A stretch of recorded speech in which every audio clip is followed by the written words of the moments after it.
नमस्कार, मेरा नाम अमलेश, आप सबका बहुत बहुत स्वागत है। आज के वीडियो जो हम लोग जानेंगे कि ज़मीन की जब रजिस्ट्री होती है तो उसमें जो खर्चा होता है, जो खर्च एक्सपेंसेस, कितना पैसा लगता है। देखिए, ज़मीन की पैसे की बात नहीं कर रहे हैं, ज़मीन को लिखवाने के लिए अगर आप किसी से खरीद रहे हैं ज़मीन, है ना, ज़मीन को खरीदने में कितना पैसा लगता है इसके बारे में बात करेंगे कि वह कैसे कैलकुलेट करेंगे, कि कैसे पता चलेगा कि हमको अगर 1 लाख की ज़मीन लिखवाना है, 1 करोड़ की ज़मीन लिखवाना है तो उसमें हमको कितना खर्चा आएगा। से पूरा डिटेल्स में इस वीडियो में बताएंगे कौन कौन से खर्चा आएंगे, कितना खर्चा आएगा। से जितने जानकारी होते हैं आपको बता देते हैं। देखिए, सबसे पहले देख ले, ज़मीन का रजिस्ट्री तो इम्पोर्टेंट होता है। किसी को अगर आप ज़मीन खरीद रहे हैं, पैसा दे रहे हैं, रजिस्ट्री नहीं करवा रहे हैं तो ऐसे में आपको प्रॉब्लम्स बहुत हो सकती हैं, क्योंकि आप उसको पैसा दे दिए लेकिन उस ज़मीन के आप मालिक नहीं हुए, मालिकाना हक उस पर आपका नहीं हुआ जब तक आपका लिखाएगा नहीं। तो लिखाने का क्या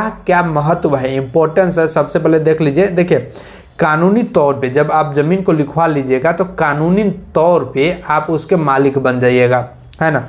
भविष्य में अगर कुछ भी विवाद होता है उस ज़मीन को लेकर कर गए, है ना, तो वैसे कंडीशन में आपके पास में एक डॉक्यूमेंट्स होगी, गवर्नमेंट से रिकॉर्ड होगी कि आपके नाम से वो ज़मीन है या फिर जिसके नाम से लिखवाइएगा उसके नाम से ये ज़मीन होगी।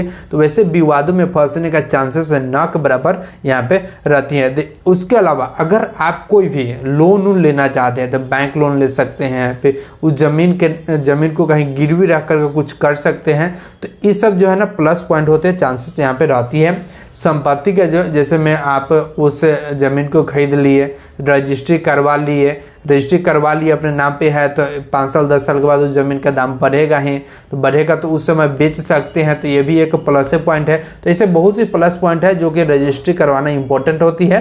तो चलिए हम लोग देख लेते हैं कि ज़मीन की रजिस्ट्री करवाने के लिए क्या क्या खर्चे होती हैं।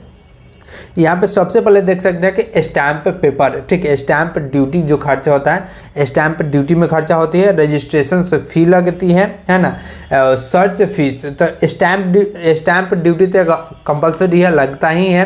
तो जो स्टैंप लेते हैं उसके हिसाब से फी हो सकता है। यह सबसे बड़ा खर्च होता है यहाँ पे, या मतलब कि सबसे ज़्यादा खर्चा इसी में लगता है। उसके अलावा ज़मीन के जो है ना यहाँ पे रजिस्ट्रेशन से फी, तो ठीक है, तो रजिस्ट्रेशन से फी के बारे में अभी 1 मिनट की बात करते हैं, लेकिन उससे पहले हम आपको स्टैंप ड्यूटी के बारे में आपको समझाना चाहते हैं। स्टैंप ड्यूटी वह होता है कि यह ज़मीन है ना, यह ज़मीन सबसे बड़ा खर्च होता है ज़मीन के। यह ज़मीन के मूल्य को निश्चित करता है। अब किस जगह आप लेते हैं, है ना, मान लें कि गाँव में ले रहा है, शहर में ले रहा है, या फिर कहाँ पे ज़मीन ले रहा है। स्टैंप ड्यूटी से वहाँ पे एक डिफाइन होती है कि उस ज़मीन का वैल्यू कितना है ना, और कितना आपको लगेगा। तो और यह आपका एक्चुअल से जो है ज़मीन का अमाउंट होती है। हालांकि देखिए, ये फ्लक्चुएट हो सकती है, अलग अलग हो सकती है, जितना पे आपका एग्रीमेंट होता है वह हो सकता है अलग अलग अमाउंट। तो यह मैटर नहीं करता, लेकिन आपका ज़्यादा जो बिग अमाउंट आपका यहीं पर लगेगा।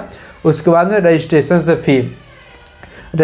से फी जो है ना आमतौर पर 1% लगता है। 1% कहने का मतलब कि अगर ज़मीन 1 लाख की है तो वहाँ पे 1% आपका रजिस्ट्रेशन से फी लगेगा, यानी कि 1000 का लगेगा। 100 रुपया का है तो 1 रुपया लगेगा। तो कुछ 1% यहाँ पर रजिस्ट्रेशन से फी लगती है, जो कि अलग अलग भी हो सकते हैं, थोड़ा ज़्यादा भी ले लेता है सब, लेकिन ले भी सकता है, लेकिन आमतौर पे 1% ही लगता है। और सर्च फीस हम कहने का मतलब क्या हुआ कि अगर ज़मीन में अगर कुछ इशू है, आप ऑफिस में जा रहे हैं, है ना, ऑफिस में जाने के बाद में अगर उससे रिलेटेड अगर पिछला रिकॉर्ड अगर कुछ खुजवा रहे हैं, है ना, कुछ काम करवा रहे हैं, तो वैसे कंडीशन में उसका भी चार्ज यहाँ पे देना होता है। तो ये अलग से लगता है। अगर आप देना चाहे तो दे सकते हैं, अगर चाहिए ज़रूरत है तो आपको लगेगा। ये जरूरी नहीं है कि सब में लगता ही है। अगर कुछ डॉक्यूमेंट्स की ज़रूरत पड़ गया, कुछ जानकारी ऐसी चाहिए जो आपके पास में नहीं है लेकिन आपको लेना है, तो ऐसे कंडीशन में अगर आपको वहाँ पे मिल रहा है तो उसका भी चार्ज यहाँ पे लगता है। अगर आप डायरेक्ट अपने जाकर लिखवा रहे हैं तो कोई दिक्कत नहीं है। वकील को साथ में रखते हैं तो उसका फिर फीस तो देना ही पड़ेगा।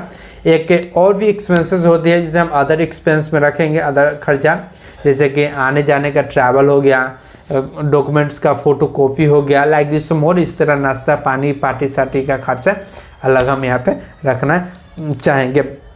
उसके बाद में हम अब बात करें कि इस तरह कैलकुलेशंस में आपको ज़्यादातर को हम आपको बता दिए हैं। स्टैंप ड्यूटी, कैलकुलेशन से ड्यूटी, ये सब पे हम एक पार्टिकुलर से वीडियो एक लाने वाले हैं जिसके बारे में आपको बताएंगे। लेकिन ओवरऑल जो खर्चा होती है यही होता है। बाकी आप देख लीजिएगा।